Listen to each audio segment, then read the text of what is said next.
नमस्कार साथियों, मैं पारस कुमार आप सभी का बहुत बहुत स्वागत करता हूं पारस फ्री एजुकेशन में। साथियों, यदि आपकी मैथ कमज़ोर है, आपको मैथ से डर लगता है, तो इस वीडियो को देखने के बाद आपका जो मैथ है वह स्ट्रांग हो जाएगा और आपका डर भी क्या है ख़त्म हो जाएगा। ये मेरी गारंटी है, इसलिए आपको वीडियो कंप्लीट देखना है, ठीक है। और जो लोग मुझसे बोलते हैं मेरा मैथ कमज़ोर है, तो उन्हीं को एक कमेंट को देखकर यह वीडियो मैं लाया हूं। तो यहाँ मैं जो भी आपको क्वेश्चन करवाऊंगा वो आपके एग्जाम में आने की पूरी संभावना रहेगी, इसलिए आपको बिना टेंशन किए वीडियो को देखना होगा, ठीक है। तो चलिए हम शुरू करते हैं साथियों प्रश्न क्रमांक 1 से। और इससे बेहतरीन वीडियो साथियों आपको पूरे यूट्यूब पर नहीं मिलेगा, वो भी आप देख सकते हैं। चलिए, पहला प्रश्न क्या है, 1615.5571 में 7 का स्थानीय मान क्या होगा। जैसे ही आप लोगों ने देखा संख्या में दशमलव है और उसका स्थानीय मान निकालना है, आपको क्या है डर लगता है इसका स्थानीय मान क्या होगा, लेकिन आज मैं आपको बताता हूं। यहां पर देखिए आप, हमें निकालना है 7 का स्थानीय मान जो कि दशमलव के बाद का अंक है। तो एक बात आप अपने दिमाग में बिठा लो, यदि कोई अंक दशमलव के बाद है और उसका आपको स्थानीय मान निकालना है, तो उसका स्थानीय मान भी क्या है दशमलव में आएगा। तो यहां पर दशमलव में आएगा आंसर, मतलब ए और बी तो आपको हो नहीं सकता। अब क्या करना है, सबसे पहले आपको 0 लिखना है, उसके बाद आपको क्या है दशमलव लगाना है। फिर यहां पर आप देखें हमें निकालना है 7 का स्थानीय मान, तो जिस अंक का आपको स्थानीय मान निकालना है उस अंक को आपको लिखना है। हमें 7 का निकालना है तो हमने यहां पर 7 लिख लिया। अब आप ये देखें कि दशमलव और उस अंक के बीच कितने अंक हैं, तो ये दशमलव है और ये 7 है। इसके बीच में आप देख सकते हैं कितने अंक हैं, 1 2 अंक हैं। तो जितने अंक हैं 7 से पहले आपको उतने 0 लगाना है। तो यहां पर 2 अंक हैं, तो हम क्या है 2 0 7 से पहले लगा दिए। तो यही अपना क्या है आंसर हो जाएगा 0.007, अर्थात जो विकल्प डी है यहां पर हमारा राइट आंसर हो जाएगा। क्लियर। चलिए भाई, इसके बाद हम अगला क्वेश्चन लेते हैं। 2 अंकों वाली संख्या के दोनों अंकों का योग 7 है। यदि संख्या में 27 जोड़ दिया जाता है तो अंकों का क्रम उलट जाता है, बताइए वह संख्या क्या होगी। साथियों, ऐसे जो क्वेश्चन हैं आपको एक्स वाई से नहीं करना है, आपको जो ऑप्शन दिए गए हैं, जो विकल्प दिए गए हैं, उन्हीं के आधार पर करना है। देखिए, दोनों अंकों का जो योग है वो क्या है 7 है, मतलब क्या है इकाई और दहाई को जोड़ने पर आपको 7 मिलेगा। तो हम देखते हैं क्या सभी में मिलता है। 5 और 2 को जोड़ा 7 मिला, 3 और 4 को जोड़ा 7 मिला, 5 और 2 को जोड़ा 7 मिला, 4 और 3 को मिला 7 मिला, मतलब चारों में ठीक बैठ रहा है। फिर देखिए, संख्या में 27 जोड़ते हैं तो अंकों का क्रम उलट जाता है, मतलब क्या होता है, यदि उस संख्या में हम 27 जोड़ते हैं तो इकाई का अंक दहाई की जगह लेता है और दहाई का अंक इकाई की जगह लेता है। तो हम देखते हैं सभी में हम क्या है 27 जोड़ते हैं, देखते हैं कितना मिलता है, ठीक है। यदि हमने 25 में 27 जोड़ा तो क्या हो गया 52 हो गया। अब देखिए यहां पर देखिए संख्या क्या थी 25 से क्या हो गई 52, मतलब क्या है अंक क्या है यहां पर उलट गए हैं, मतलब इकाई का अंक क्या है दहाई पर पहुंच गया है और दहाई का अंक क्या है इकाई पर पहुंच गया है, मतलब यहां पर विकल्प ए है यही अपना राइट आंसर हो जाएगा। बाकी ऐसा किसी में नहीं होगा, ठीक है ना।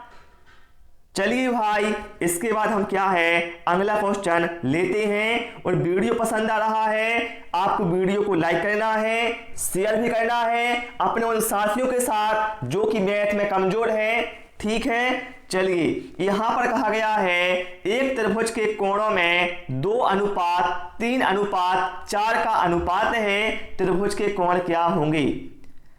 देखिए भाई, सबसे पहले आपको एक काम करना है, जो त्रिभुज के कोणों का अनुपात वो कितना दिया है 2:3:4। तो सबसे पहले क्या करो, इनके पीछे आप x लगा लो, है ना।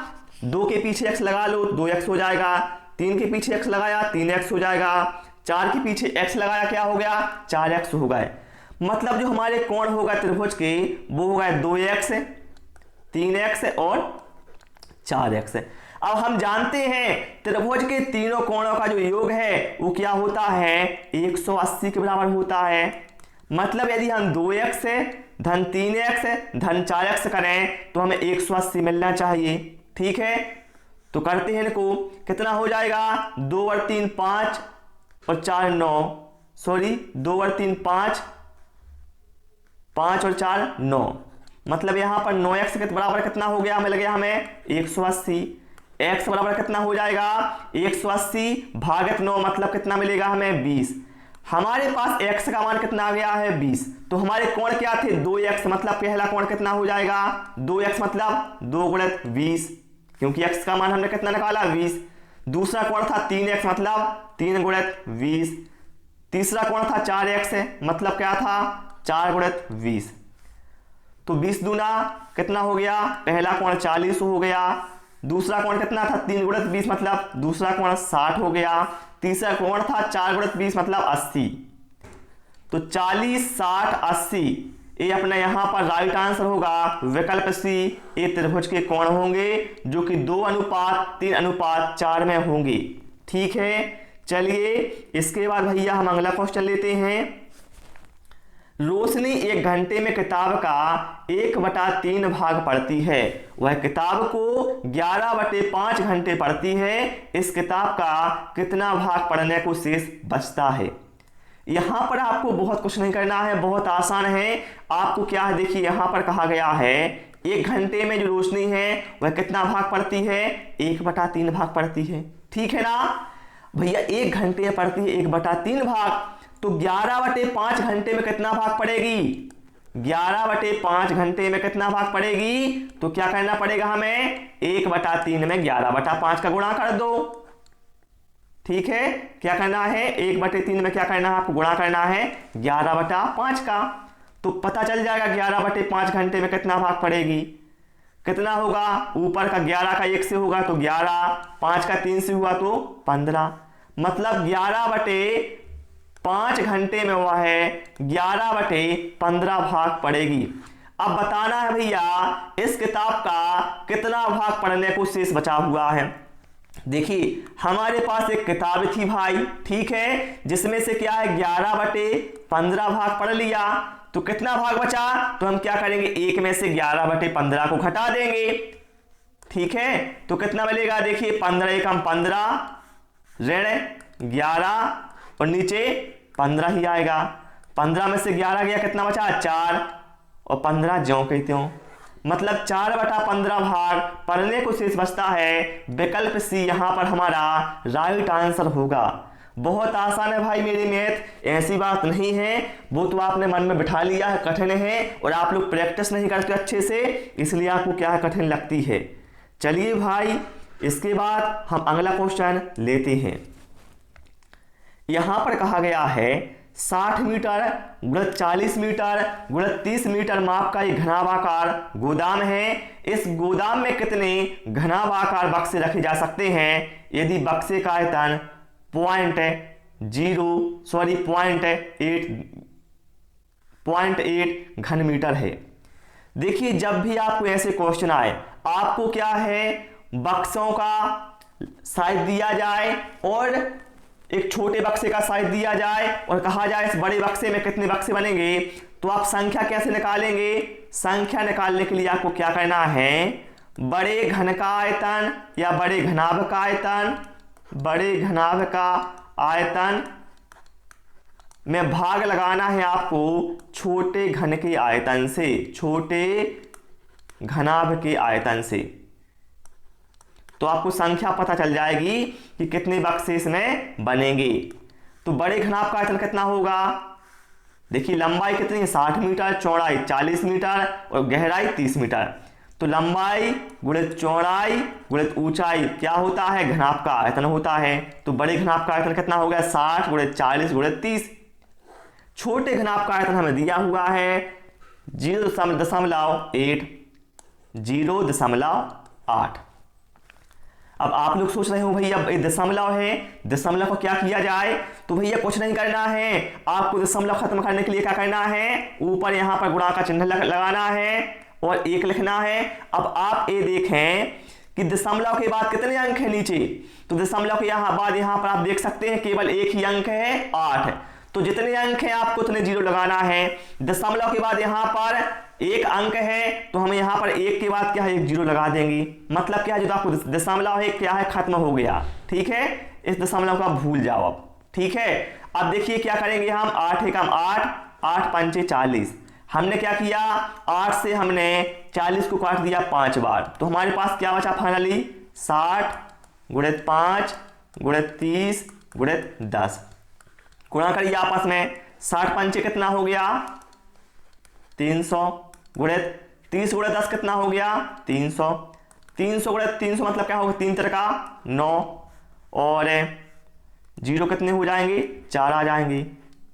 तो यहाँ पर जो राइट आंसर हमारा विकल्प सी के साथ जाएगा। ठीक है ना, किसके साथ जाएगा विकल्प सी के साथ। उस गोदाम में भैया 90,000 बक्से बनेंगे। ठीक है, चलिए इसके बाद हम अगला क्वेश्चन लेते हैं। 20 सेंटीमीटर भुजा के समबाहु त्रिभुज का क्षेत्रफल क्या होगा। इसमें आपको क्या है भैया समबाहु त्रिभुज का जो क्षेत्रफल है उसका आपको फार्मूला पता होना चाहिए। भैया ध्यान रखिएगा, समबाहु त्रिभुज के जो क्षेत्रफल है उसके लिए फार्मूला होता है √3/4 गुणित भुजा का वर्ग। ये होता है समबाहु त्रिभुज के क्षेत्रफल का सूत्र। ठीक है, तो बस इसमें आप मान रख दो 3/4 लिखो। भुजा कितनी दी है हमें 20 सेंटीमीटर दी है, मतलब क्या है 20 का वर्ग हो गया। तो 3/4 लिखा, 20 का वर्ग कितना हो गया, सॉरी माफ कीजिएगा यहाँ पर √3/4 होता है, याद नहीं रहा है माफ कीजिएगा। समबाहु त्रिभुज का जो क्षेत्रफल है उसके लिए फार्मूला होता है √3/4 इंटू भुजा का वर्ग। ठीक है, तो यहाँ पर 20 का वर्ग कितना हो गया हमारे पास 400 हो गया।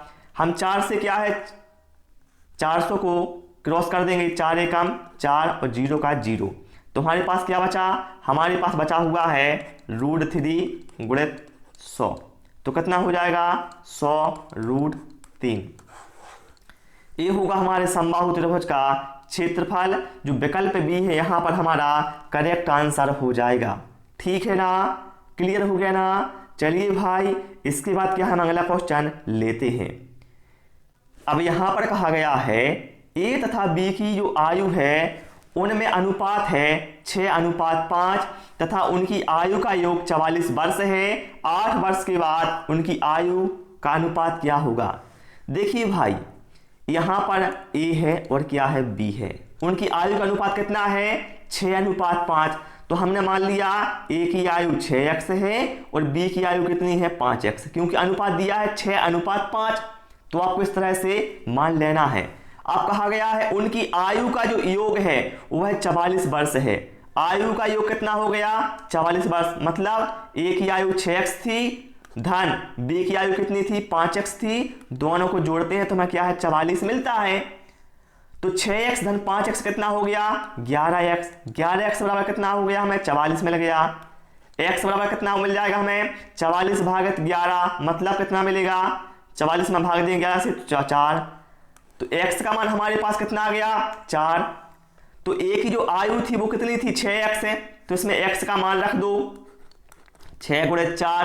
b की आयु 5x थी तो x का मान रखा 4, तो 5 गुणित 4 हो गया। तो 6 गुणित 4 यहाँ पर कितना हो गया 24 हो गया और 5 गुणित 4 कितना हो गया 20 हो गया। मतलब भैया जो a की आयु है वो 24 वर्ष आ गई और b की आयु क्या है 20 वर्ष आ गई। अब कहा गया है 8 वर्ष के बाद उनकी आयु का अनुपात क्या हो गया। भैया a की वर्तमान आयु 24 वर्ष है और b की वर्तमान आयु क्या है 20 वर्ष है। तो 8 वर्ष के बाद इनकी आयु क्या होगी, तो भैया दोनों की आयु में क्या है 8 वर्ष बढ़ जाएगी, इसकी भी 8 बढ़ जाएगी और इसकी भी क्या है 8 बढ़ जाएगी। तो a की जो आयु है 8 वर्ष के बाद क्या हो गई 24 धन 8 कितनी 32 वर्ष हो गई और b की आयु 20 धन 8 मतलब 28 वर्ष हो जाएगी। अनुपात कितना हो जाएगा a और b की आयु का, भैया a की आयु हो गई 32 वर्ष है और b की आयु हो गई 28 वर्ष। अनुपात हो गया ये, इसको हम क्रॉस करते हैं किससे होगा ये होगा 4 से। 4 अट्ठे सॉरी माफ कीजिएगा 4 अट्ठे 32, 4 अट्ठे 32 और 4 सत्ते 28। ठीक है, मैं 4 से काट दिया, 4 अट्ठे 32, 4 सत्ते 28, तो कितना मिल गया हमें 8:7 मिल गया। तो विकल्प डी यहां पर हमारा क्या है भैया, करेक्ट आंसर हो जाएगा। ठीक है ना, बहुत आसान लग रहा है ना, मैं बहुत आसान तरीके से आपको समझाता हूं भाई। ठीक है, भले ही आपको टाइम क्यों ना लग जाए समझाने में। चलिए अगला क्वेश्चन लेते हैं। 138 अंश के समपूरक का कोटि पूरक क्या होगा।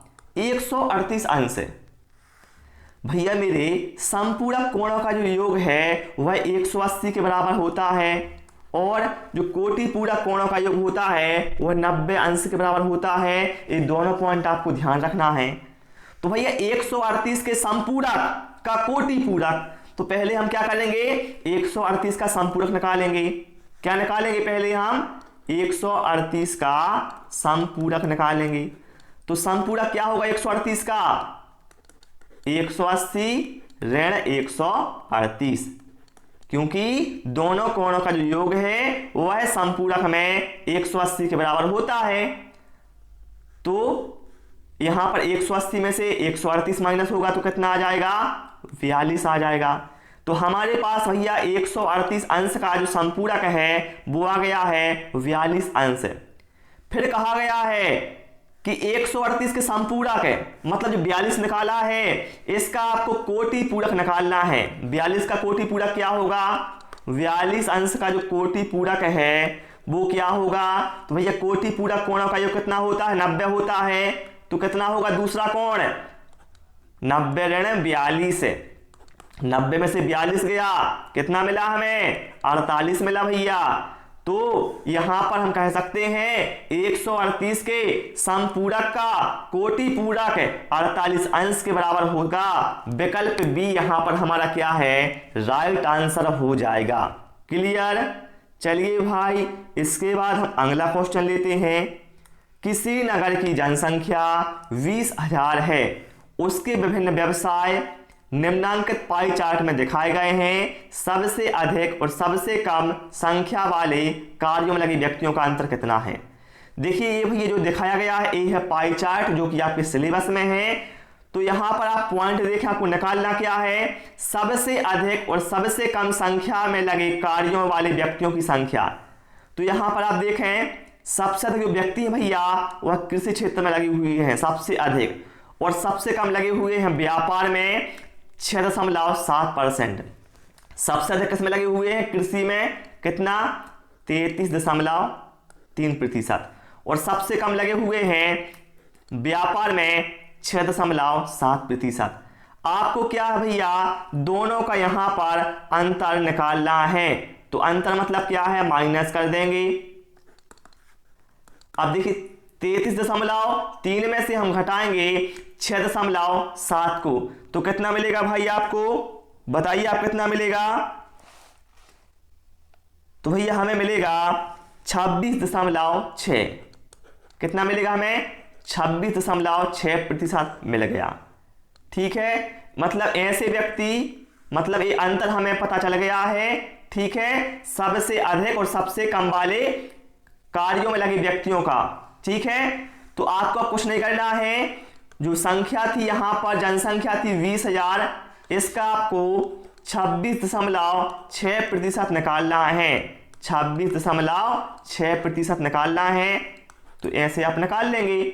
सबसे पहले हम क्या करेंगे, यहां पर 2 जीरो से 2 जीरो क्रॉस कर दो।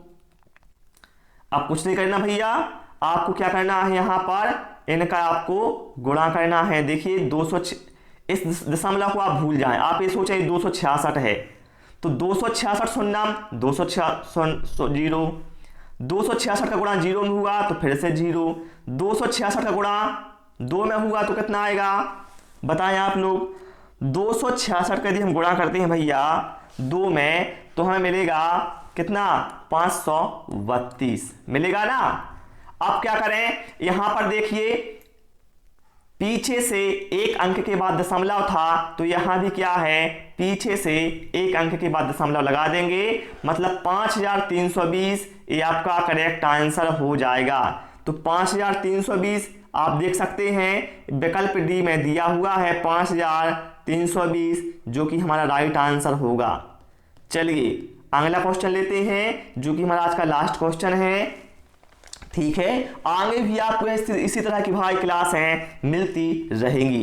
एक परिमेय संख्या 5/19 है। क्या है एक परिमेय संख्या भैया? जो है 5/19। वह इसके योज्य प्रतिलोम के गुणनफल का गुणात्मक प्रतिलोम क्या होगा? 5/19 का योज्य प्रतिलोम। देखिए यदि आपको किसी संख्या का योज्य प्रतिलोम निकालना है तो आप कैसे निकालेंगे? संख्या ज्यों की त्यों रहेगी, मतलब 5/19 का जो योज्य प्रतिलोम है वो क्या होगा? 5/19 लिखा ज्यों का त्यों, लेकिन उसके आगे माइनस का चिन्ह आ जाएगा, बस इतना डिफरेंस होगा। तो ये 5/19 का योज्य प्रतिलोम हमारे पास आ गया। दोनों का क्या करना है? गुणा करना है, तो गुणा का चिन्ह लगा दिया। गुणा करिए, क्या होगा? ऊपर ऊपर का होगा, नीचे नीचे का होगा। 5 का गुणा 5 में किया 25 हो गया। 19 का गुणा 19 में किया कितना हो गया? 361 हो गया।